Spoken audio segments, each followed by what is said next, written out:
మా నర్సగూడెం గ్రామం నేరేడుజర్ల మండలం నేరేడుజర్ల పిఎస్సిఎస్లో మేము ధాన్యం పోసాను 57 క్వింటాల 60 కేజీలు.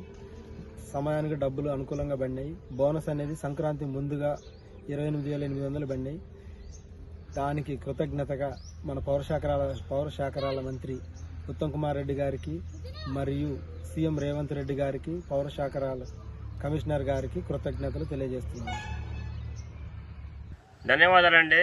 మాకు 54 క్వింటాలకి 1,20,000 ఇచ్చినాయండి. దానికి అదనంగా 27,000 బోనస్ వచ్చిందండి.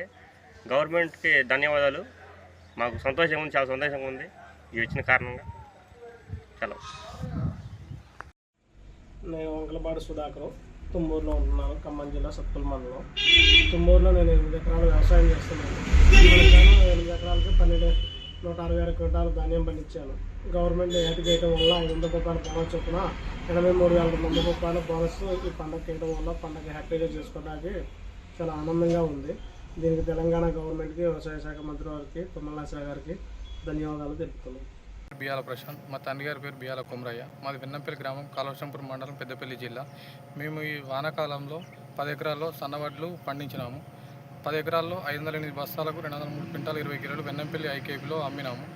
ఆ 203 క్వింటాలు 20 కిలోలకు మద్దతు ధరతో 4,85,444 రూపాయలు అకౌంట్లో పడ్డాయి. ఈ 203 క్వింటాలు 20 కిలోలకు అదనంగా క్వింటాల్కు 500 చొప్పున బోనసు 1,01,600 రూపాయలు మాకు వచ్చినాయి. ఇందుకు గాను తెలంగాణ ప్రభుత్వానికి, ముఖ్యమంత్రి రేవంత్ రెడ్డి గారికి, civil supply minister Uttam Kumar Reddy గారికి మరియు సివిల్ సప్లై అధికారులకు కృతజ్ఞతలు తెలియజేసుకుంటున్నాం.